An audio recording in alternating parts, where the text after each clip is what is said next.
Altitude 30,000 feet. Approaching Soviet airspace. 20 minutes to drop off. Commencing internal depressurization. Equipment check. Arm main parachute. All right. You ready to go? Drop zone still showing a high pressure mass. Cav okay. Good. We've got high visibility.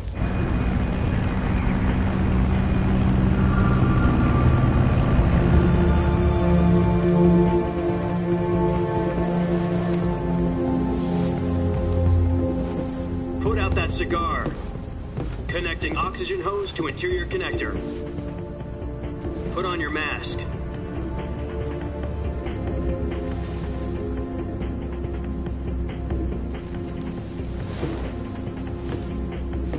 Does this panty waste know what he's doing?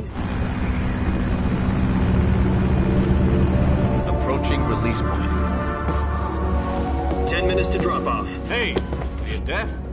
He said put out the cigar and put on your mask.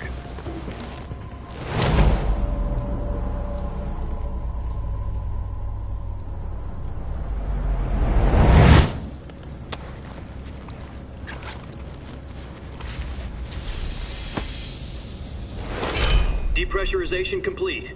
Checking oxygen supply. 6 minutes to drop off. Opening rear hatch.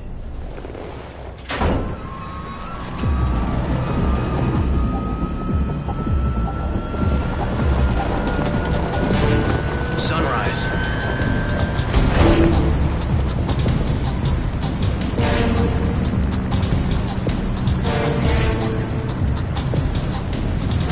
External temperature minus 46 degrees Celsius. 2 minutes to drop off. Stand up.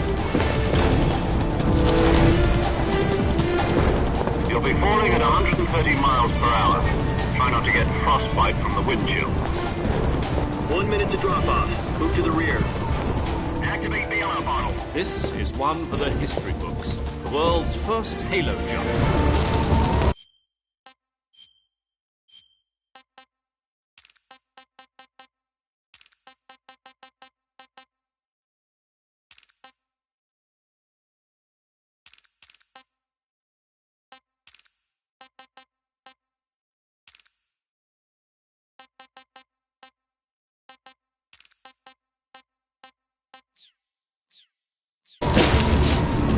Seconds to drop off. Stand by.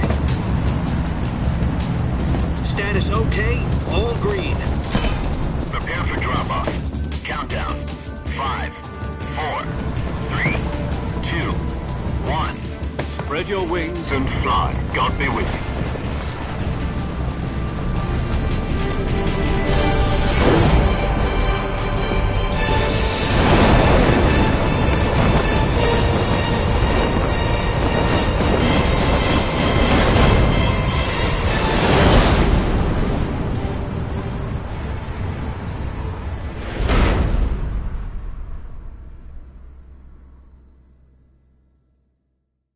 Jack, I've got some important news. The head of the CIA has finally given us the green light for the virtuous mission. Virtual mission? No, the virtuous mission. The future of our Fox unit depends on it. If it succeeds, we'll be officially organized into a unit. Virtuous mission? Sounds like some kind of initiation ritual. You know, don't get cocky. This isn't a training op. Right. So what exactly is this wonderful mission? Well, about 2 years ago, a certain Soviet scientist requested asylum in the West through one of our moles. His name is Nikolai Stepanovich Sokolov. He's head of the OKB 754 Design Bureau, one of the Soviets' top-secret weapon research facilities, and the East's foremost expert on weapons development. Sokolov? Isn't he that famous rocket scientist? The very same. On April the 12th, 1961, the Soviets achieved the first manned spaceflight in history. The Earth was blue, but there was no God. Well spoken. The rocket that carried Yuri Gagarin to orbit was the A-1, known as the Vostok rocket. Sokolov is said to be the man most responsible for the multi-engine cluster used in that rocket. After Gagarin's flight, Sokolov left rocket development to become the head of the newly established Design Bureau. From a lowly technician to head of a design bureau, that's quite a success story, so why'd he want to defect? It seems he'd become afraid of his own creations. Afraid? Call it a crisis of conscience. And for that, he left his country and his family behind and went over the fence? Not exactly. One of his conditions was that his family was also to be taken safely to the west. We used a mole to get the family out first, and succeeded in sneaking Sokolov over the Berlin Wall shortly afterwards. I was the one who conducted the operation. The security on the eastern side was still full of holes back then. Then what? We got Sokolov over in one piece, but the whole ordeal had left him exhausted, and we checked him into a hospital in West Berlin. It took him 2 weeks and more than 600 miles to get from the research facility in the Soviet Union to Berlin. He was in no condition to say anything coherent. And it was only a week later that we had something much bigger on our hands. The Cuban Missile Crisis. October the 16th, 1962, President Kennedy received word that the Soviets were in the process of deploying intermediate-range ballistic missiles in Cuba. The President demanded that the Soviets dismantle and remove the missiles. At the same time, he announced a naval blockade to prevent further missile shipments from reaching Cuba. But the Soviets didn't back down, instead placing their armed forces on secondary alert. Soviet transport ships carrying missiles continued on course towards Cuba. US and Soviet forces went on alert for an all-out nuclear war. Frantic negotiations were conducted through the UN's Emergency Security Council and unofficial channels to end the hair-trigger standoff. Finally, on October the 28th, the Soviet Union agreed to remove its missiles from Cuba, and so the world avoided a nuclear holocaust. But in order to get the Soviets to pull their missiles out, we had to make a deal. You mean the one where the US agreed to remove its IRBMs from Turkey? No. The Jupiter IRBMs deployed in Turkey were obsolete, and we were going to get rid of them anyway. They had no strategic value whatsoever to either the US or the Russians. The Turkey deal was a ruse, a cover story that was fed to the other intelligence agencies around the world. So what did the Russians really want? Sokolov. They wanted us to return Sokolov. You mean the Soviets pulled out of Cuba just to get their hands on Sokolov? That's right. What the hell was he working on? At the time, we had no idea. We were running out of time. It was either give up Sokolov or risk full-scale nuclear war. In the end, we had no choice. President Kennedy gave in to Khrushchev's demand. The next day, I got Sokolov out of the hospital, handing him over to agents on the eastern side. Sokolov kept on screaming, "Save me," until he disappeared from my sight. Then, a month ago, we received some new information from one of our moles. About Sokolov? Yes. He was taken back to the research facility and forced to continue working on the weapon in question under KGB supervision. What's more, it's on the verge of completion. So what kind of weapon is it? Something to do with space rockets? No, missiles. Same technology. I guess you're right. We don't know the details, but it appears to be a new kind of nuclear device. For half a year now, the Soviets have been conducting frequent nuclear tests at Semipalatinsk. Something to do with the weapon, I assume. We're talking about a secret weapon so big that Khrushchev was ready to pull out of Cuba to get it back. Is Sokolov still in the facility? No. According to our intelligence, he's in Selinoyarsk, a place in the mountains about 3 miles to the west that's known as the Virgin Cliffs. The Virgin Cliffs. Nice name for a virtuous mission. They moved him there just recently. Why? Apparently, they're conducting a field test of the weapon, but it's our best chance to get him back. This mission would never have been possible if he was still in the research facility. This is our last chance. Sokolov must have known that too when he contacted us.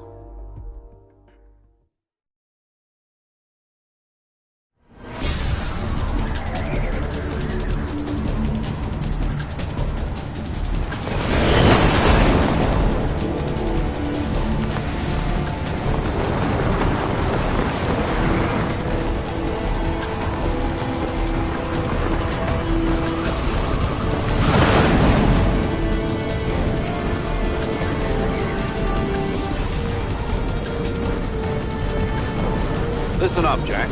Your mission is to infiltrate Selino-Yarsk in the Soviet mountains, ensure the safety of Sokolov, and bring him back to the West.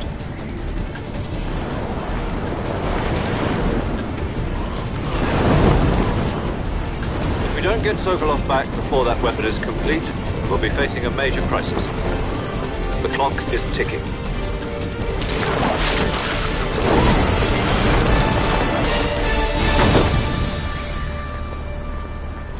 Once we've confirmed the rescue of Sokolov, stand by at the recovery point. A recovery balloon will be dropped at that point. Helium will be pumped into the balloon to inflate it. The process takes about 20 minutes. Once it's complete, the gunship's arm will latch onto the balloon and pull it up. The Fulton surface-to-air recovery system. I'm familiar with the theory. Take it easy. It's been combat-proven. Do you think Sokolov is up to it? The shock will be less than during a parachute jump, and the arm can handle up to 500 pounds. So you're planning on going over the border in a single combat Talon? She's equipped with two 6-barrel 20mm Vulcan cannons, as well as two 40mm machine guns. Sounds like she could hold her own against a battalion of tanks. Even with the fuel in the reserve tank, we're facing a 4-hour time limit. If all goes well, it shouldn't take more than a few hours. Home in time for dinner. But if anything goes wrong, you'll be eating dinner, breakfast, and all the rest of your meals in the jungle.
Do you copy?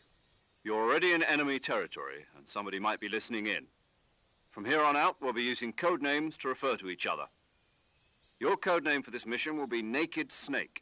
I'll be referring to you as Snake from now on. You're not to mention your real name. Snake? What, you don't like snakes? What do you mean?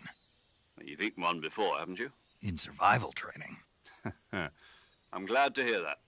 I don't know if I'd ever order one in a restaurant, but... Be careful, you might not have a choice. What about you, Major? What should I call you? Let's see. I'll be Tom. Call me Major Tom. This will be a sneaking mission. You must not be seen by the enemy. You must leave no trace of your presence. Is that clear? This kind of infiltration is the Fox unit's speciality. In other words, weapons and equipment are procured on site.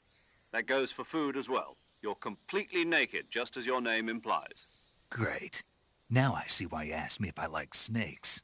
I suppose calling me Snake was your idea of a joke, too. No. There's a good reason for that. I'll tell you later when the time is right. Gotcha. Getting back to the subject, how exactly am I supposed to feed myself? You've been issued a knife and a tranquilizer gun. Use them to hunt for food. You'll also find some medical supplies in your backpack. Yeah, about the backpack. I lost it in a tree on the way down. I see. Well, you'd better go back and get it then. You know where it is? No problem. I can see it from here. It's stuck on a branch. To climb a tree, Stand in front of a tree that's covered in ivy and press the action button. I'll be monitoring your progress over the radio. We can't risk violating Soviet airspace, but I'll be in the gunship. My frequency is 140.85. I'll give you a call if I need to talk to you. If you need to talk to me, use the send function. Okay, Snake, go get your backpack.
I see you've retrieved your backpack, Snake.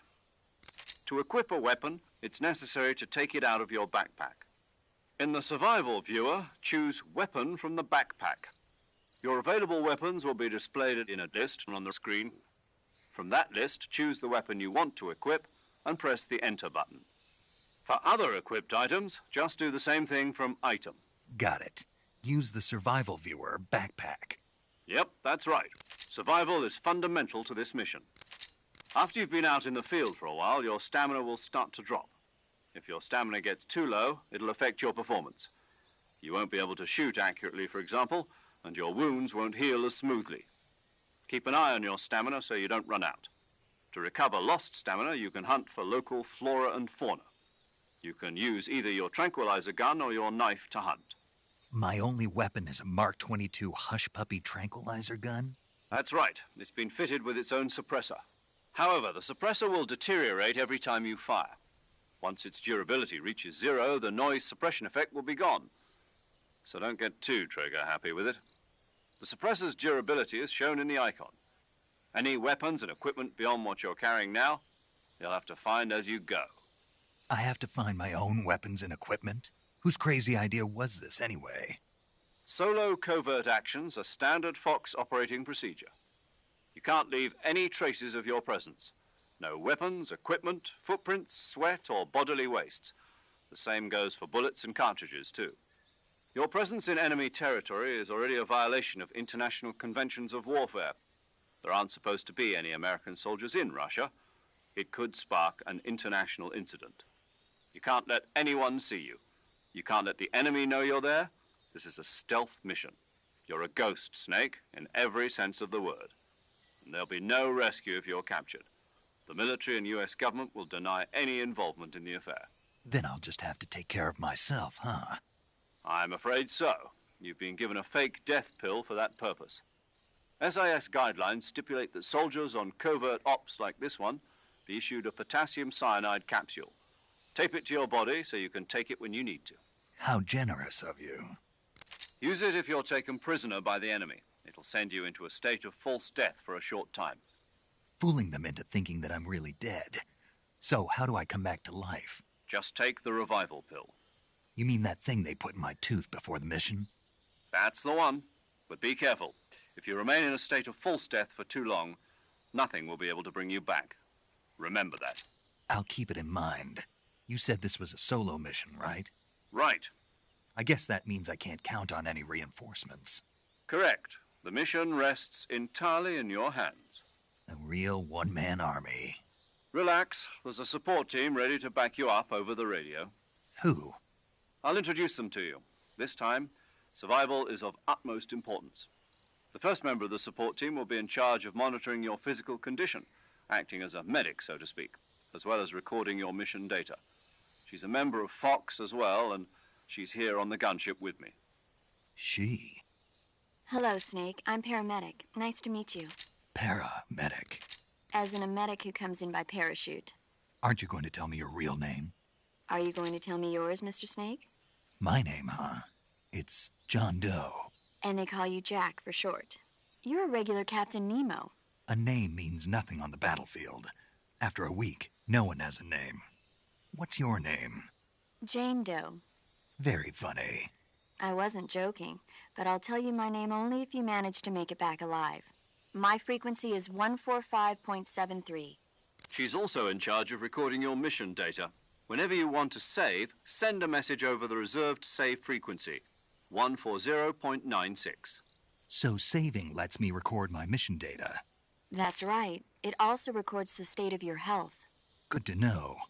There's one more person I want to introduce you to, Snake. Huh? Speaking of snakes, you remember the boss, don't you? A legendary soldier and your mentor. Actually, it was the boss that got the DCI's authorization in the first place. She's going to be serving as Fox's mission advisor. The boss is? She also helped me plan this mission. She and I were at SAS together. Jack, is that you? How many years has it been? Boss? That's right. It's me. Oh. Talk to me. Let me hear your voice. It's been 5 years, 72 days, and 18 hours. You've lost weight. You can tell just by the sound of my voice. Of course I can. I know all about you. Really? Well, I don't know anything about you. What's that supposed to mean? Why'd you disappear on me all of a sudden? I was on a top-secret mission. You didn't need me anymore. But there were still so many things I wanted you to teach me. No, I taught you everything you needed to know about fighting techniques. I taught you all I could. The rest you needed to learn on your own. Techniques, sure. But what about how to think like a soldier? How to think like a soldier? I can't teach you that. A soldier needs to be strong in spirit, body, and technique. And the only thing you can learn from someone else is technique. In fact, technique doesn't even matter. What's most important is spirit. Spirit and body are like two sides of a single coin. They're the same thing. I can't teach you how to think. You'll just have to figure it out for yourself. Listen to me, Jack. Just because soldiers are on the same side right now doesn't mean they always will be. Having personal feelings about your comrades is one of the worst sins you can commit. Politics determine who you face on the battlefield. And politics are a living thing. They change along with the times. Yesterday's good might be tomorrow's evil. Is that why you abandoned me? No, it had nothing to do with you. I already told you, Jack. I was on a top-secret mission. A soldier has to follow whatever orders he's given. It's not his place to question why. But you're looking for a reason to fight. You're a natural-born fighter, but you're not quite a soldier. A soldier is a political tool, nothing more. That's doubly true if he's a career soldier. Right and wrong have no place in his mission. He has no enemies and no friends. Only the mission. You follow the orders you're given. That's what being a soldier is. I do whatever I have to get the job done. I don't think about politics. That's not the same thing. Sooner or later, your conscience is going to bother you. In the end, you have to choose whether you're going to live as a soldier or just another man with a gun. There's a saying in the Orient, loyalty to the end. Do you know what it means? Being patriotic.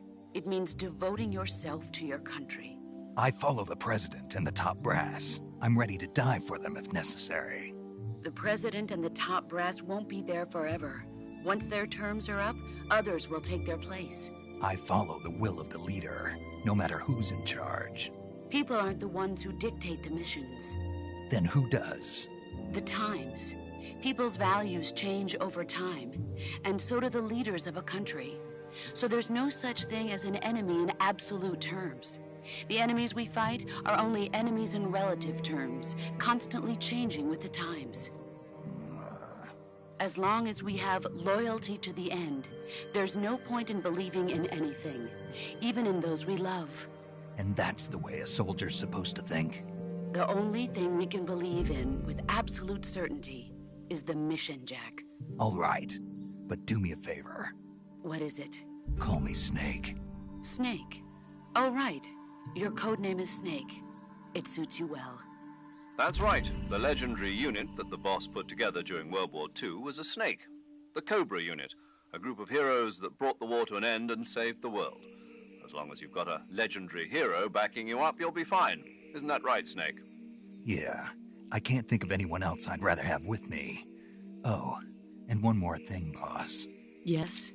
It's good to hear your voice again. Same here.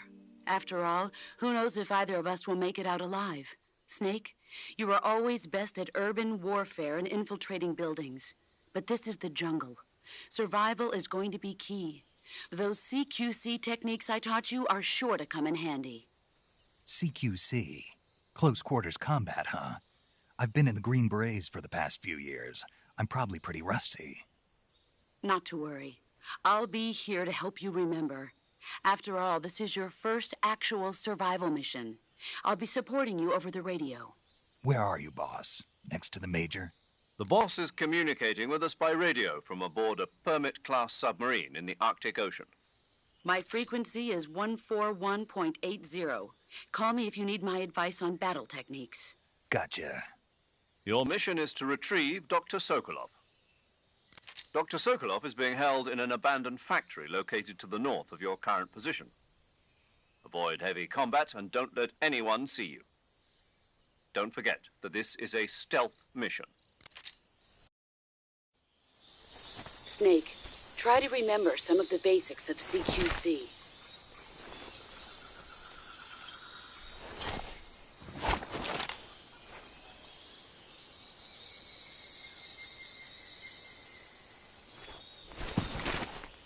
Commencing virtuous mission now.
I see you've captured a giant anaconda.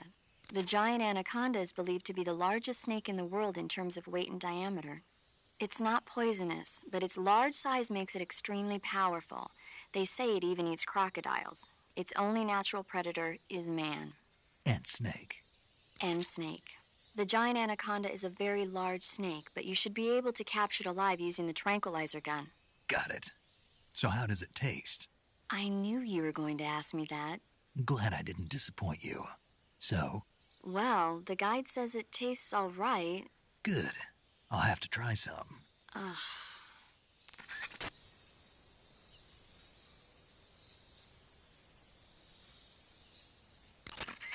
I see you found some Siberian inkcap mushrooms. The Siberian inkcap is a mushroom from the inkcap family. Its life cycle is transitory. As soon as the spores mature, the cap starts to turn black, liquefy, and melt away. And that's why they call it an ink cap? That's right. It doesn't really turn to liquid, but you get the idea. In its immature state, before it melts away, it's valued as a source of food. Just be sure not to eat them while you're drinking alcohol. Why's that? Ink caps contain coprin, which inhibits the function of aldehyde dehydrogenase. This prevents the body from breaking down alcohol, causing a buildup of acetaldehyde. Meaning? Meaning it will give you the hangover from hell. Oh, wait a minute. What? You think I'd drink alcohol in the middle of a mission? Wouldn't you? Hell no. Well, I'm knocking a shot back now. What? Just teasing you. Oh, come on. Where's your sense of humor? I need a drink.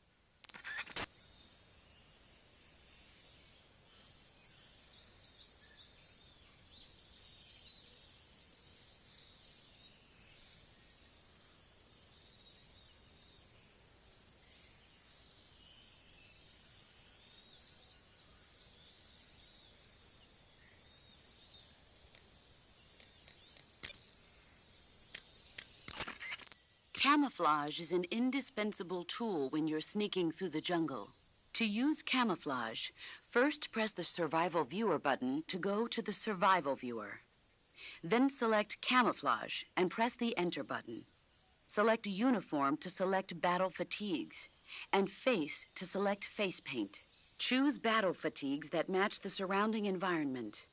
The most effective camouflage is attained by selecting fatigues that blend in with the environment. Camouflage patterns that stand out in your surroundings will attract attention.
I see you've caught a tree frog.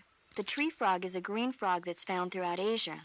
It's arboreal, spending most of its time in shrubs and bushes. Use the tranquilizer gun to catch one alive. I bet you could scare an enemy good if you tossed one at him. But the tree frogs that live in that jungle are a lot bigger than ordinary tree frogs. They've got an appetite, huh? You've got a one-track mind, don't you? But seriously, that is one theory. However, there are people who think it's a mutation caused by nuclear testing and waste from the research facility. Do you think they're safe to eat? Is that all you ever think about? What else is there? Lots. Like what? Like why a frog would get so big in the first place. Whether it's a temporary phenomenon created by a unique environment, or a permanent mark of evolution, or a product of the toxic waste coming out of the research facility. If it is the waste that's causing it, then it means humans are interfering with the ecosystem. It really makes you think about the changing relationship between... This isn't interesting. Oh, fine. Be that way. So, how about it? You mean, is it edible? Yeah. Well, I guess it's probably okay. Probably. I don't know. The guide doesn't say anything. Pretty useless guide, if you ask me. Well, try one for dinner and you can help improve it.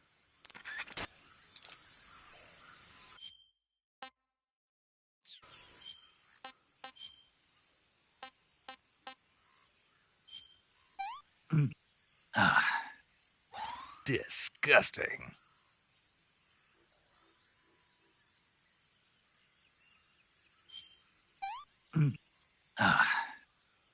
Sick.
This is horrible.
Snake.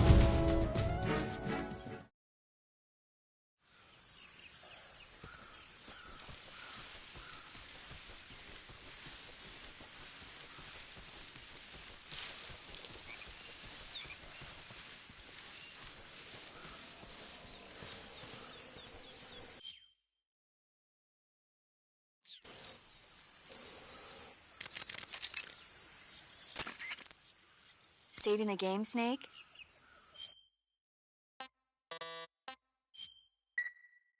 Hey, Snake, you ever heard of Godzilla, King of Monsters? No, what is it? It's a movie. You haven't seen it? Nope. It's about this monster called Godzilla, who grows to an enormous size in a nuclear test and goes on a rampage in Tokyo. Nuclear test, huh? Then the Marshall Islands must be crawling with giant monsters right about now. It's just make-believe. Maybe that's why my pants have been so tight lately. Snake, it's a movie, not a report out of Los Alamos. I know. So then what happened? Godzilla is immune to all weapons, and humanity has no way to stop the monster. Dr. Shirazawa develops a new type of weapon, but meanwhile Godzilla is getting closer and closer to Tokyo, obliterating everything in his path. It was originally a Japanese movie, but they made an American version too. I recommend seeing the original Japanese one if you ever get the chance. It's mostly mindless fun, but it's also got a serious anti-nuke message as well. Where can I see the original? You'll just have to go to Japan. Really? That's too bad. If you wait 40 years, you might be able to see it in America too. It might even win awards all across the globe in 60 years. Why's that? 2024 will be Godzilla's 70th birthday. You think they're still going to be making Godzilla movies then? Of course. Everybody loves Godzilla. You sure know a lot about movies. I don't suppose you're the movie-watching type, are you? Not really. Okay, then I'll tell you everything I know. When the going gets tough, movies can save your life. It's always good to be able to look at things from a different perspective when you get in a jam. That's the magic of movies. No kidding. Well, I guess it might at least make a nice distraction. That's the spirit, Snake. Have a little fun.